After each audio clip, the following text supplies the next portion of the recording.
Hi friends, நம்ம வந்துட்டு இப்போ குரூப் 2 2ஏல வந்துட்டு கொஷின் பேப்பர் அனலைசிஸ் வந்துட்டு பார்க்கலாம். ஜென்ரல் ஸ்டடீஸில் வந்துட்டு எப்படியெல்லாம் கொஷின் கேட்டிருக்காங்க அப்படின்னு சொல்லிட்டு அனலைசிஸ் பார்க்கலாம். ஃபஸ்ட்டு வந்துட்டு சயின்ஸில் வந்துட்டு 7 கொஷின் கேட்டிருக்காங்க. ஃபிசிக்ஸ் 3, கெமிஸ்ட்ரியில் 3, பாட்டனியில் வந்துட்டு ஒரு கொஷின் கேட்டிருக்காங்க.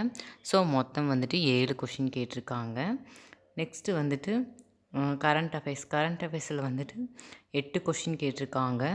ஜியாகிரஃபியில் வந்துட்டு 4 கொஷின் கேட்டிருக்காங்க. அதில் கம்மியாக தான் கேட்டிருக்காங்க.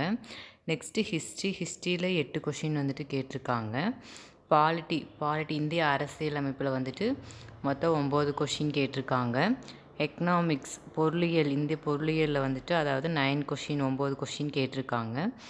ஐஎன்எம் இந்தியன் நேஷ்னல் மூமெண்ட்டில் வந்துட்டு எவ்வளோ கொஷின் கேட்டிருக்காங்கன்னா 11 கொஷின் வந்துட்டு கேட்டிருக்காங்க. இந்தியன் நேஷ்னல் மூமெண்ட்டில் வந்துட்டு 11 கொஷின் கேட்டிருக்காங்க. யூனிட் 8 இருக்கு இல்லையா, தமிழ் லிட்ரேச்சர், அதில் வந்துட்டு 12 கொஷின் கேட்டிருக்காங்க. நெக்ஸ்ட்டு யூனிட் 9 தமிழ்நாடு அட்மின், அதில் வந்துட்டு 7 கொஷின் கேட்டிருக்காங்க.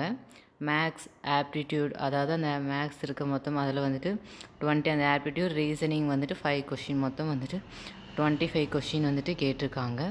இதில் எதில் அதிகமாக கேட்டிருக்காங்க அப்படின்னா தமிழ் லிட்ரேச்சர்லேருந்து 12 கொஷின் கேட்டிருக்காங்க. இந்தியன் நேஷ்னல் மூமெண்ட், அதாவது இந்திய தேசிய இயக்கம் இருக்குல்ல பற்றியா, அதில் வந்துட்டு 11 கொஷின் வந்துட்டு கேட்டிருக்காங்க. ஸோ மொத்தம் வந்துட்டு 100 கொஷின் வந்துட்டு கேட்டிருக்காங்க ஃப்ரெண்ட்ஸ்.